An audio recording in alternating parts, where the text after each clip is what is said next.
I never thought I'd be the guy spilling his guts like this, but here I am, staring at a blank screen in the middle of the night, trying to make sense of how everything unraveled. We've been married for 8 years now, my wife and I. We met back in our early 20s through mutual friends at a casual get-together. Nothing fancy, just people hanging out with cheap beer and bad music.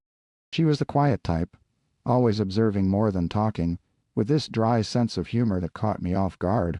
I was working a dead-end job in sales then, pushing products nobody really needed, and she was finishing up her degree in education, dreaming of teaching kids how to read and write without losing her mind. We clicked in that effortless way, where conversations flowed late into the night, and before long we were inseparable. Our life together started simple. We rented a small apartment on the edge of a mid-sized city, the kind with creaky floors and neighbors who argued too loudly. I got promoted eventually, moved into a role, managing a team, which meant longer hours but better pay. She started teaching at a local school, dealing with rowdy third-graders and endless paperwork. We bought a house a few years in, a modest two-story with a backyard big enough for a grill and some chairs. No kids yet. We talked about it, but timing never felt right. Work kept us busy, and honestly, I think we both enjoyed the freedom of just being us. Lately, though, things have shifted. It's subtle at first, the kind of changes you brush off as stress or routine. She'd come home later from work saying parent-teacher conferences ran long, or she stopped by the store for groceries we didn't really need. I'd notice her phone lighting up more often, but she'd flip it over or step into another room to check it. I didn't pry. Trust was our foundation, right? But doubt creeps in like fog, slow and insidious. One evening I was folding laundry, our shared chore, and found a receipt in her jeans pocket for a coffee shop. I didn't recognize, dated for a lunchtime I knew she usually ate at her desk. It was for 2 coffees and a pastry. Nothing incriminating, but why not mention it? I started paying more attention. Her laugh seemed brighter on certain days, like she'd stored up some secret joy. We'd make love less often, and when we did, it felt mechanical, like she was going through motions rather than being present. I chalked it up to fatigue. Teaching is exhausting, and my job wasn't a picnic either. But then came the nights she'd say she was meeting a colleague for lesson planning, and I'd sit alone with takeout, flipping through channels, wondering why she smelled faintly of cologne that wasn't mine when she got back. It built up over months, this quiet erosion. I remember one weekend we planned a hike in the nearby woods, something we used to do to reconnect. She bailed last minute, claiming a migraine, but I saw her car pull out later that afternoon while I was mowing the lawn. She said she needed fresh air alone, but her eyes darted away when she explained. That night I couldn't sleep, replaying every interaction in my head. Was I being paranoid? Work had me stressed too. Maybe I was projecting. Then, about a month ago, I decided to check her phone while she was in the shower. I hate admitting that, feels like a betrayal in itself, but the not knowing was eating me alive. Nothing obvious at first. Texts from friends, family, work stuff, but buried in her messages was a thread with a number not saved, just digits. The conversations were innocuous on the surface, talking about books, sharing memes, but the frequency was off. Late nights and early mornings. One message stood out, "Can't wait to see you again." Last time was incredible. My heart dropped. I put the phone back, pretended everything was fine when she came out wrapped in a towel, smiling like nothing was wrong. I didn't confront her. Instead, I started tracking things mentally. Her moods, her absences. It dirty, like I was turning into someone I didn't recognize. We'd have good days, too, cooking dinner together, laughing at old inside jokes, and I'd doubt myself all over again. Maybe it was nothing. Maybe I was the problem, not communicating enough or being too absorbed in my career. But last week, everything shifted. I came home early from work, feigning a stomach bug to my boss. Her car was in the driveway, but the house was quiet. I walked in softly, hearing voices from upstairs. Not loud, but murmured, intimate. My pulse raced as I climbed the steps, each creak amplifying my dread. The bedroom door was ajar, and there she was, on the bed with her laptop open, video chatting with someone. I froze in the hallway, listening. It was a man's voice, warm and familiar, saying something about missing her smile. She laughed, a genuine one I hadn't heard in ages. I backed away, went downstairs, and pretended I'd just arrived when she came down later. That night, over dinner, she was affectionate, touching my hand, asking about my day. It was almost normal. But as I lay awake beside her, I realized I couldn't ignore it any more. The West hit me then. The man's voice on the call, it sounded eerily like my brother's. That couldn't be. He lives halfway across the country, and they barely talk. Or do they?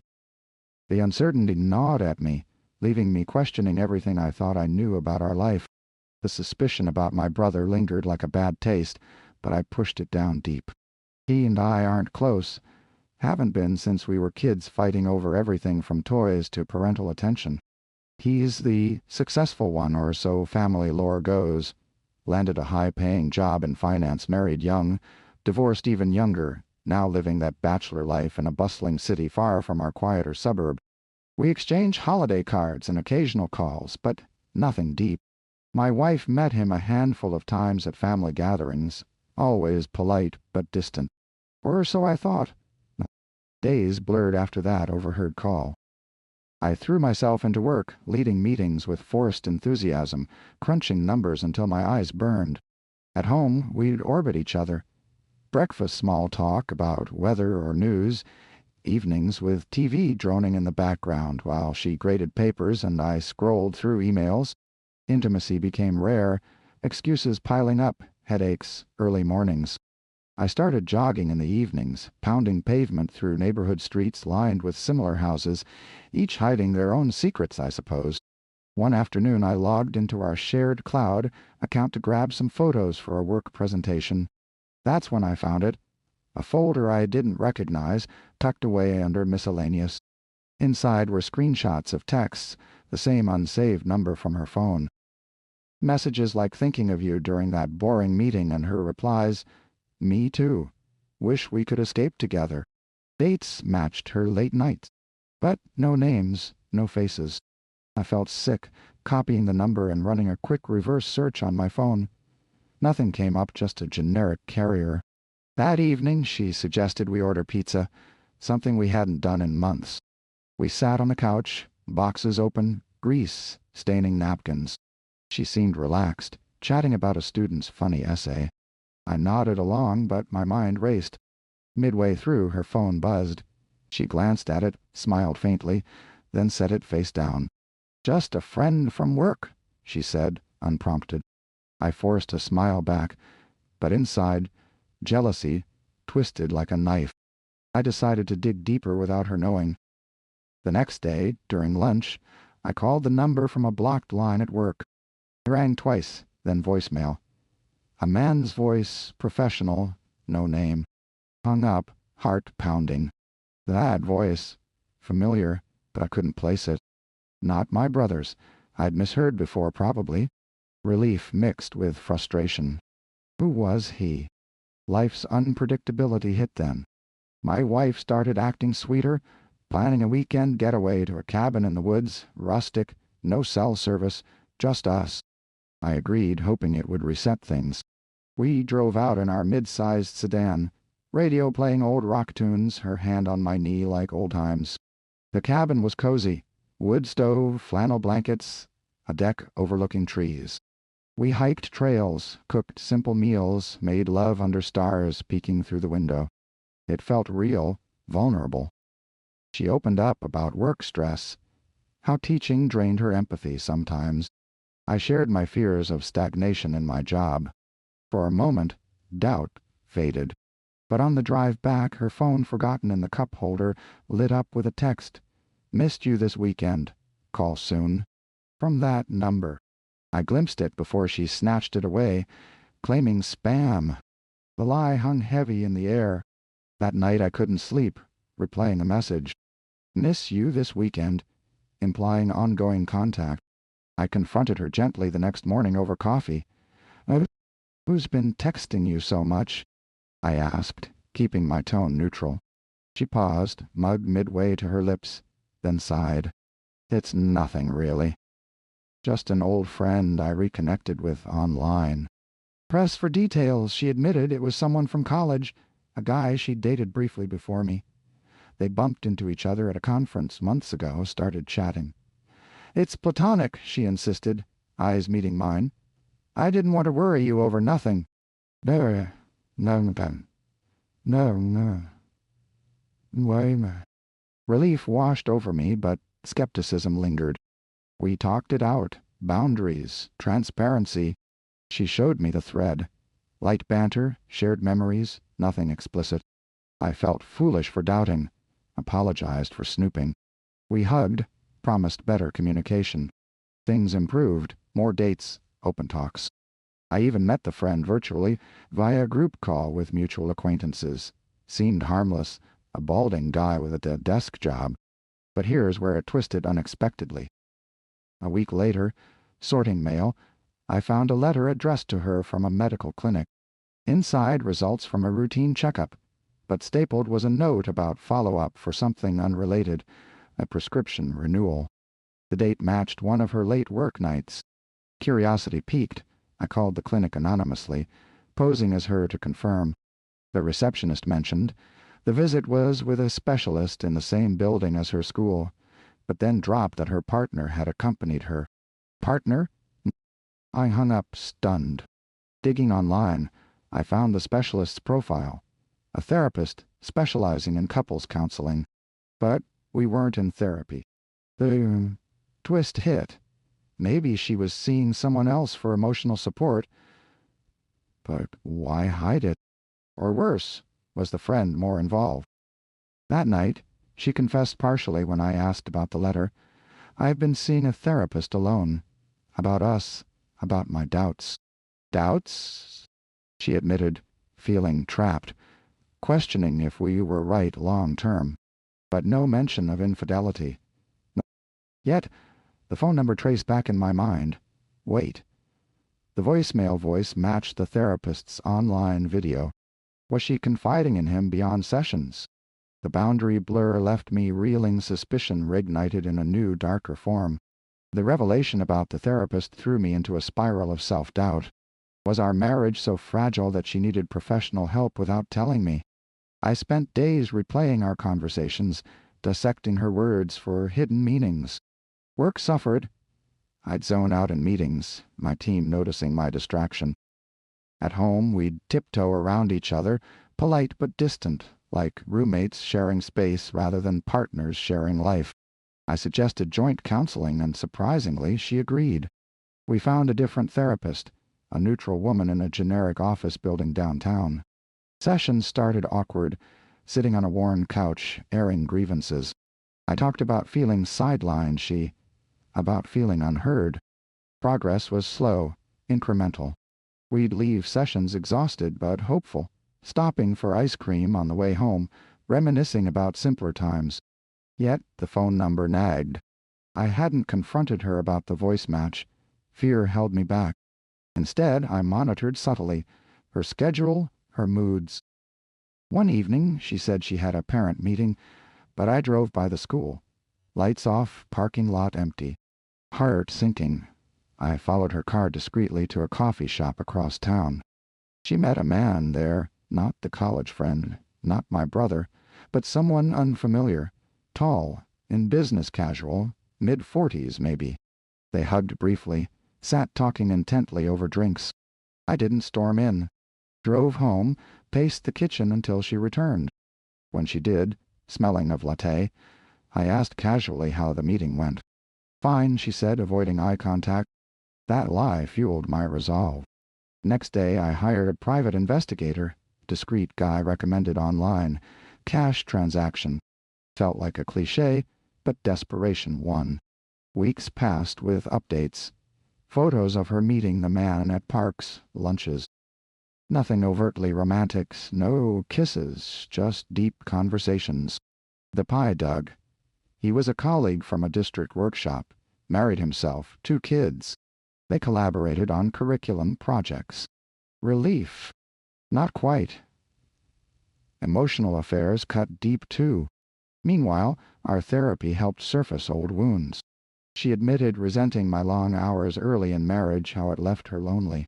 I confessed my insecurities, stemming from a childhood where my parents' quiet distance modeled emotional restraint. We worked on vulnerability.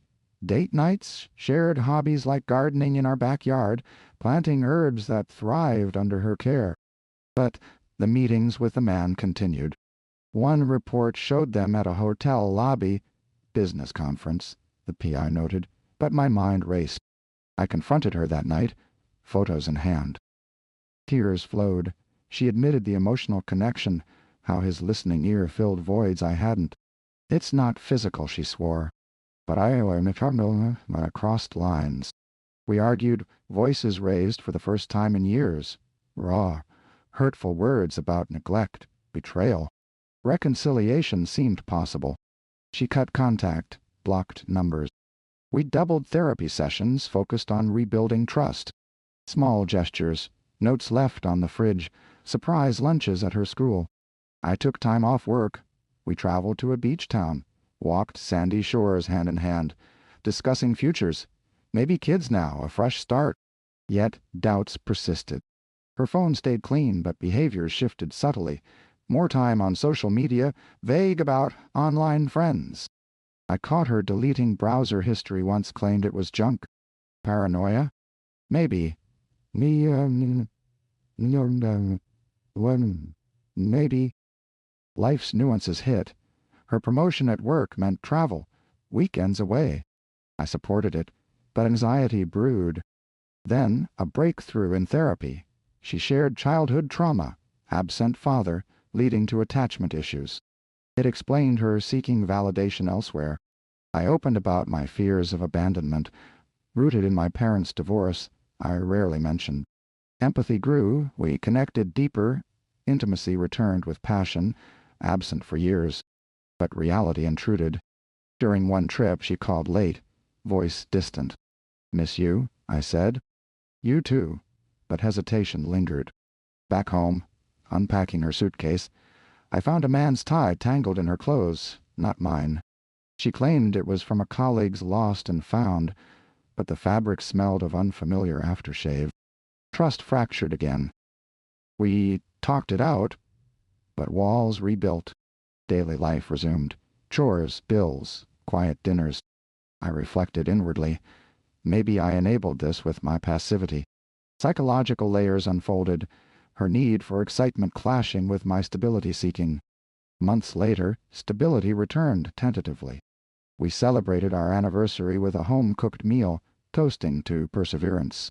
Yet, in quiet moments, I wondered if full healing was possible. Human experiences aren't tidy. Scars remain.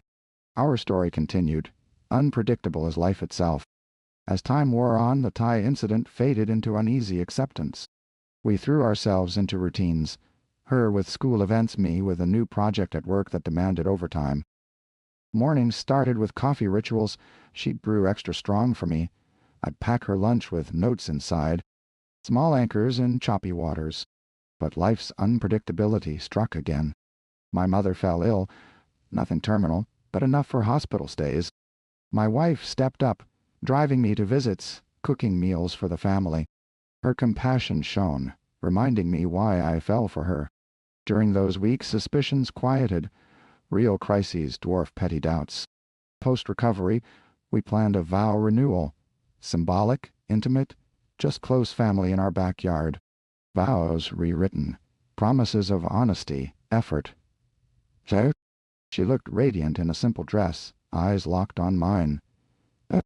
"I choose you every day," she said. Tears came. Forgiveness felt tangible. Yet nuances emerged. She joined a book club, women mostly discussing novels over wine. Harmless but late returns with flushed cheeks raised flags. I attended once. Lively group, no red flags. Still, her animated retellings of discussions hinted at deeper engagement. Work for me intensified. Promotions loomed, but stress mounted. I'd snap occasionally, regretting it instantly. She'd withdraw, cycle repeating. Therapy continued. unpacking patterns, my avoidance her escapism. One evening, browsing shared photos on her tablet, I stumbled on hidden albums, selfies with the curriculum colleague, arms linked, smiles wide, dates, post-confrontation. Heart shattered anew. Confrontation ensued, sobbing admissions. It started emotional, but became more. Physical? Once, she whispered. Devastation hit. I left for a motel, nights of anguish. Reconciliation? We tried. Separate bedrooms, intense session. She explained. Loneliness during my work absences, his attentiveness filling gaps. Psychological depth, her fear of abandonment mirroring mine, manifesting differently. Months of limbo. Dates like courtship, rebuilding from scratch. Trust, rebuilt brick by brick. Shared passwords, open calendars. Intimacy returned cautiously. Emotional first, but twists persisted. Discovering her journal, entries of guilt, love for me, clashing with thrill of affair. Raw honesty stung, but fostered understanding. Human frailty exposed. No villains, just flawed people navigating mess. Life moved forward. Joint hobbies like volunteering at a local shelter. Bonding over shared purpose. Reflections deepened.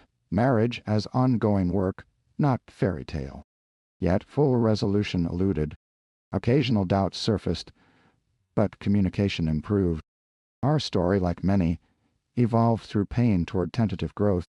Years have passed since the affair's revelation, and our life has settled into a new normal, not perfect, but resilient.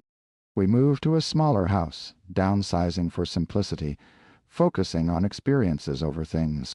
Mornings now include walks in the nearby park, hands intertwined, discussing dreams deferred. Work stabilized for both. She advanced to administration. I shifted to consulting for balance. Kids entered the picture. A daughter, now toddler age, bringing joy and chaos.